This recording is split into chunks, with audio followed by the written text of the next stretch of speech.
He, But he doesn't want to hear me saying there's no such thing as fundamentals. If you don't have some kind of theory of teaching and learning, it might even feel to you like you're doing something methodically because you pulled something out of a book. But true. meanwhile, it's actually haphazard. In today's episode, we covered an unusually wide range of topics. These included the idea that learning fundamentals may be a myth, how teaching to the test happens by mistake in many otherwise well-designed martial arts schools because of their underappreciation of the hazards presented by poorly considered performance objectives. And we took the academic concept of the spectrum from performance focus to outcome focus and somehow reduced it down to one of the silliest martial arts movies of the 1980s, though admittedly that particular insight plays a little better in the video version of this. So enjoy this slightly off the rails conversation. So you recently had a conversation with somebody who is IP, right? And you're trying to get some concepts across about ecological dynamics. Yeah. And like a number of people that we've spoken to, but we can circle back to this specific instructor. But a number of people have said that you have to learn the basics first, and then after that you can practice things like Yeah, this was even somebody who has not run a school. This is not this. So I had a conversation with a friend of mine who had trained with me back in the day, and when I was oblivious to any of this approach to training, but I had still done a lot of experimenting, and I think that was something that was appreciated even back then before I had any clue what it was. And I asked, "Hey, are you following some of this information?" Because I know he has worked in the Takamatsu, and he was a student under me in the Jinenkan, went to the Bujinkan as well, studied with the Gracies as well. I was really into martial arts, loves the stuff, like all of us do.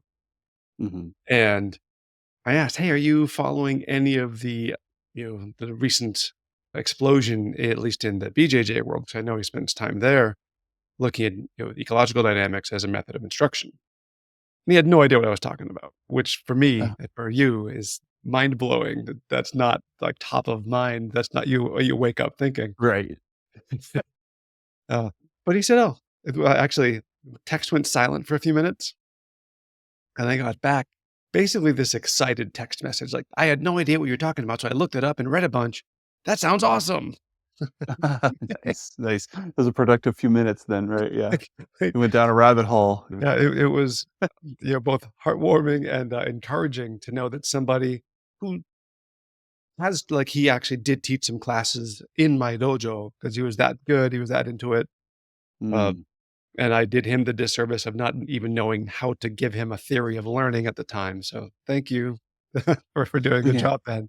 yeah, yeah. But the fact is that he was able to just scratch that surface of what's out there and say, "Oh, hey, I didn't think of training that way before. Didn't think of instruction that way before. This is fascinating." And at least get excited about the fact that there is a different theory of skill acquisition. Right. I Heck, you and I know that most people don't know that there is such a thing or that they have one. So it's kind of Did he mind have blowing any when other someone did he goes, have any other, like, additional reactions? Like, was he one of these people who thought, look, like, you get exposed to a new, paradigm like that, and it probably seems fascinating, but did he seem to just reflexively just to go back and say, "But was he one of these people who said, 'Well, you should probably learn the basics first,' or is he still in fascination "Mm, mode?" mm." So I'll say this immediate excitement, which Mhm. bodes well. And he had the same reaction lots of people, including me, initially had when I first learned about this was, well, I can see how that's valuable. Maybe once you know what you're doing. And he definitely had that kind of experience. It was, Uh, oh, I see how you got to learn some fundamentals first, but this is a great way to train once you got that. Like, and I wasn't yeah, going to yeah. break down walls yet. So Right, yeah, I let, he doesn't wanna hear me saying there's no such thing as fundamentals. no, I let that slide right now. Yeah. We'll continue the conversation. In fact, if he watches this before we have the conversation, it's going to be a big hit. But yeah, I think that's maybe that's worth talking about is this idea that, because people conflate eco dynamics or constraints led approach training as a method, with randori or sparring or rolling, depending Mhm. on how you define these things. And they think, oh, yeah, you got to learn the fundamentals first, then you can do eco, not realizing that do eco doesn't mean anything. Right. Yeah, yeah. Yeah. Yeah, And, right, right. It's and, this nebulous, theoretical learning framework. just go do that. There isn't something called do eco. Yeah. Yeah. Yeah. Despite the folks who will say, oh, I do eco in my classes. Neat. Right. But yeah, yeah, just this idea that if you conflate it just with, live game playing, I'm willing to say, because I did it first as well, how that could seem like, ooh, that's hard if you don't know what the parts are. So first you should teach the parts categorically like we always have, because it's the only Right. thing we know, and then you can Right. play with them. Yeah, And yeah, I think that's a big fear, right? We've talked about this multiple times before where when people think, "Well, you're just gonna throw a couple of people in there and have them spar on day 1, right? Full oh, yeah, yeah. whatever, throttle, no, no, no, no, no, no, no, no. We're Yeah, putting despite the in word very constraint specific being in the constraints. name. Yeah. Yeah, exactly, exactly, right. So that's why I think Greg says, he uses the constraints-led approach, and he's not doing the nebulous, ecological dynamics, right? He's Yeah, doing very specific practices and he's tailoring them. He's and very much living in the moment. I mean, when and if and this is something that we have faced as a challenge for discussion with people, when we try to bring them on. I know I kinda like to just push buttons and prod the bull a little bit and say, "Ha ha, you didn't know this, did you?" And that's terrible. It's not a great way to bring people on board, and I'm overcoming that. Right. Uh, but every instructor is correct when they say, "Oh, I do that anyways. I use constraints all the time." Right. Yeah, Right. it's just to be as blunt as possible, they're not leading with them. They're using Right. them as reactions to guide toward this other thing they think is, correct movement. Well, yeah, I mean, they're over constraining, right? If you are, then at that point there are no practices or games, right? If you are teaching choreography, then you are way over constraining. You're saying only do these things, Yeah, to everything only else is get your wrong. body to move like that. Yeah. So yeah, right. We can use all the words and say, yeah, we do constraints led approach, games or practices, and maybe you do, like I know Maybe. that like looking back in my martial arts history, I was definitely doing those when we were experimenting, but I didn't have vocabulary for it, and No, it was certainly not in an intentional way, with any sort of theory of teaching and learning behind it. not at all, not at all. In fact, all of us, like, and very, very lucky few ever Mhm. stumbled into thinking that you'd learn things through exploration despite having grown up as a human child, Yeah, learning things through exploration. We right. thought, "Ah, that's special. I wanna do martial arts that has this name to it and has these things. Therefore, I'm gonna learn to hold my hand certain ways and stand certain ways. I Yeah, want all the and right most of answers." us grew up in a bell-to-bell education system Well, structure, yeah. right? Yeah, yeah, Where, yeah. memorize a certain number of facts, the bell rings, gather your stuff, and move on to the next Yeah, class. go memorize some new ones. Memorize some new things, and what's like the most common phrase probably heard out of a high school kid's mouth is, "Is this gonna be on the test?" You know what I mean? It's Yeah. like, "Is this specific memorized piece of information going to be on the test because I need to know how to regurgitate that, Y word for y word?" yes, yes, and okay, tangent, because why not? Um, let's look at so when we are teaching the concepts that are involved in designing a lesson plan, Mhm, one of the things that we do provide as an instructional, portion of that is construction of, performance objectives. mhm. Now, I got way into the weeds not too long ago on this and found one of the things that fascinated me. There are lots of ways to write objectives, and performance objectives in an academic setting is one, Mhm. uh, and and in a skill building setting as well. One of the things that stood out to me, to really get into what you're going after there, is that if there's these funny gradations. If you provide the this is what's on the test materials Right. and you're clear with it, the average student does do better at those things than if you don't. So at Sure. first I thought, well, hell, just tell them what's on the test. Teach to the test, right? Mhm. because they'll do better at it. But the big important caveat to that was that while they will do better at those things, if they know those are the things that are important, they will demonstrably do less well on everything else than they would have Right, right, otherwise. right, right. So I don't Yeah, know anyone in the Bujinkan, Jinenkan, Genbukan, any of the traditional martial arts out of Japan at least, and probably anywhere. I don't know anyone who says, there's like 5 things that are important. Everything else, meh. yeah, yeah, right, right, yeah, right. Yeah, so it's and so then we get back into some of the other conversations we've had where if you don't intentionally design your classes in some way, right? If you don't have some kind of, theory of teaching and learning, then it's just going to be pull out your notes and, read the kata verbatim, and then just sort of go, right? It might even feel to you like you're doing something methodically because you pulled something out of a book, right? But For meanwhile, it's actually haphazard. You're just Yeah, kind of throwing a bunch of stuff out there and hoping students are going to memorize something. Yeah, but yeah. I will definitely say curriculum development is critical.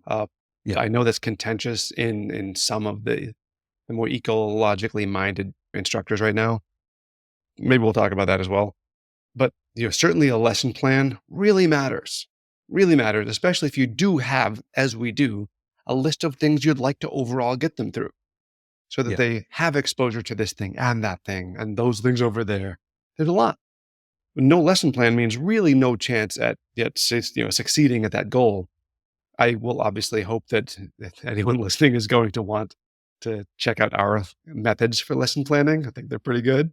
yeah. It Uh, also caveat for like maybe for some Bujinkan and other practitioners and non Bujinkan practitioners who may be listening or watching this. Just know that we're trying to meet people on their map of the world, right? yeah. And we know that they're going to continue teaching the kata that are in the traditional Japanese lineages, right? And No, yeah. so as And I we are still do. easing them into ecological, quote unquote, ecological practices, whether it's constraints led approaches and other practices, Yeah. we're also giving them tools, language patterns, and curriculum development and lesson planning so that they can continue to teach a lot of the traditional Yes. Japanese kata, lineage material. So Yeah. that's Yeah. a handful of a caveat, right? But just so people know that where we're coming from. But, you and I are very ecologically minded. Meanwhile, also we speak of common vocabulary with folks who are still practicing in the Bujinkan and other similar lineages, right? So we're going to use that vocabulary to help them, do what they're already doing better, Yes. while then, feeding them a bunch of ecological concepts. Whew. At the end of the day, yeah, this is the funny part is that a lot of folks are, and again, a whole other conversation worth having, but there's this balance of, oh, you can only do it this way or that way. And you're welcome to have performative expectations and outcome based expectations. It's just critical to know that, hey, if you have a theory of how people learn and acquire skills, Right. that's just a reality for you. And it's okay to tell them one of the skills I want you to have is the ability to duplicate some movement. Yeah, right, right, yeah, That's yeah, yeah. okay. Yeah, that's good. That's going to be part of, especially, when we talk about traditional martial arts, that's Yeah. also a fairly nebulous term, but we're talking about, Japanese jujitsu schools who have probably hundreds of years of history, and they codified these things and they're written down, and there's a whole population of people who quite enjoy Yeah. studying those cultural aspects Yeah. of Yeah. their martial Well, arts, yeah. and we're not trying to tell them to stop doing that. Right. Yeah. In fact, yeah, that would be hypocritical to do so because that's me. Like, Yeah, right, right, right, like yeah. I just this past week was going through Jojutsu with a private student and was looking through my notes, reading them aloud and say, okay, now we've got to make sure we do these things. Sure, sure. Now, we had done a whole bunch of exploring with the Jo versus sword so that he had a great sense of how to evade, how to deliver power, how to do those things at the same time because I would attack him while he was evading and trying to deliver a strike. We did all the games that I could make sense of to find ways of approaching handling the Jojutsu. Right. And that meant that once I said, okay, hey, in this lineage, here's these kata. It's fun to have done them. Let's do them. And you look at the strategy of why they are what they are and explore that. And he loved it. Absolutely had a blast. Doesn't take anything away from the fact that if he didn't know those, he'd be better at fighting with a 4.5 foot stick, Right, right, but he also enjoyed the heck out of both processes. Just, I knew which hat I was wearing on different days. This is learn to handle the thing well.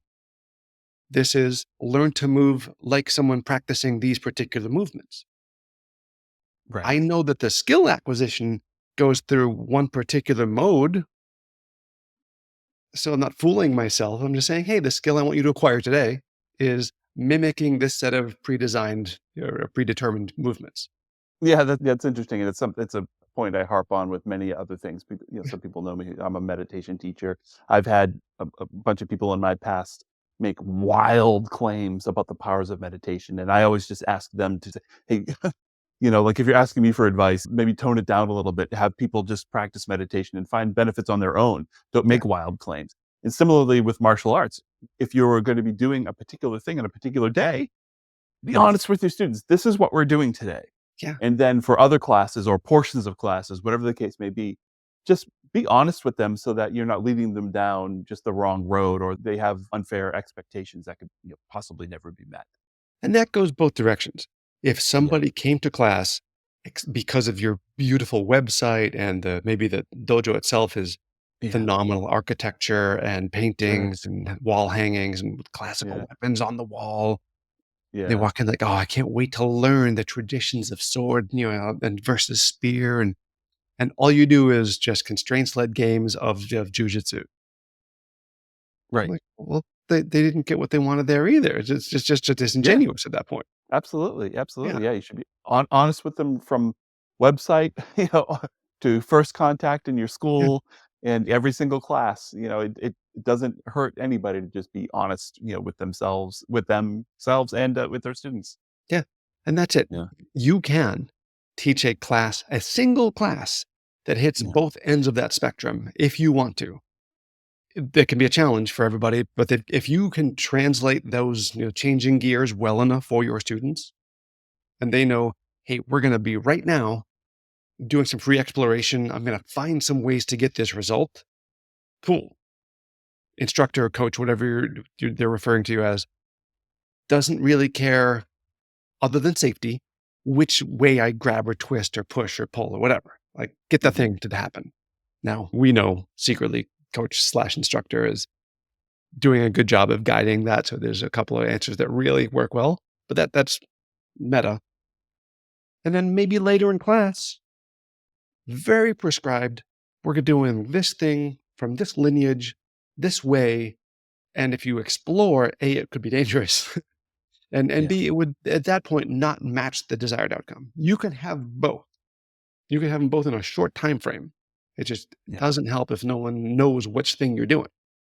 right, right, That was the right, yeah, definitely. frustration for the 70s, the 80s, the 90s was people went to martial arts classes to learn self-defense or fighting or what have you, and they Mhm, practiced prearranged forms. And right, then, well, I guess this is right, what you do. And it turned out yeah, that doesn't really translate across very well. And it's often not very representative. It just doesn't match the desired outcome. And that's what frustrated people about, traditional martial arts was, oh, well, it doesn't match my desired outcome. Maybe not that method of attempting to acquire skill. And that's the only yeah, that's the difference. yeah. Right, right, right, and going back to being honest and being deceptive, even with yourself, it goes back to the phrase that I'm always using is they're using all the words, right? If you you look at the whole, just a grab bag of different martial arts and listen to the rhetoric that a lot of instructors say, they'll all say, "We're using leverage, we're using the opponent's energy against them," the sort of the typical things that you hear about martial arts, but then you watch what they do, and it's Yeah. just choreographed movements, it's Often. that's all it is. Yeah. Yeah. And again, go for it. Do both if you want to. Know that you've got a theory of learning. Yeah. Please know your theory of learning, but it's totally fine to say, hey, I enjoy free response. And maybe you'll, with phenomenal guidance and constraints around the task you're trying to pursue, and doing fantastic, fun old stuff. Like, people have lots of hobbies that aren't meant to protect themselves, and some of them That's are true. movement. Yeah. That's fine. Mhm. And people do, maybe some of the same people practice, social dance, and they have a prearranged, kata in our form, like a prearranged form of this is how we're going to do this dance for this performance on this date with this song that is always the same song. Great. No one gives them a hard time because they can't fight with it. Right. Right. It's okay. Like, you can do gymnastics, you can do dance, you can do anything that has prearranged moves and enjoy the heck out of it because you like it. Just don't pretend it's also good for free response training in self-defense. That's it. It's just martial arts performance, like learning to replicate kata can feel falsely like it is that other thing. That's I think where people just can't get to put the two together. Agreed. Yeah. And on the other side of that, the people who are just doing free response, whether it's grappling only or striking or with weapons involved, there's plenty of folks out there doing cool, really cool reality-based self-defense type stuff. They're unlikely to reliably end up with Gyokoryu's, Joryaku no Maki That's for in sure. order. Yeah. Sure. Way Yeah. unlikely. So if they don't want this hobby, that's okay. And I certainly, if people want this one only and don't want to learn to freely respond and see where the source of that kata came from, okay, it's not me. I want both. uh, but that would be an acceptable outcome. It's just I don't think the advertisement usually reflects that. That's right. Yeah, there's not a dance school I can imagine, maybe capoeira infused, but there's not a gymnastics school out there that is telling you, hey, if you learn our pommel horse routines, you're going to be able to fight. Yeah, there's not a yoga school out there saying just because, it's like, well, once you learn warrior one pose, you're going to be In the name. a warrior. It's in the name though. But we said the word warrior.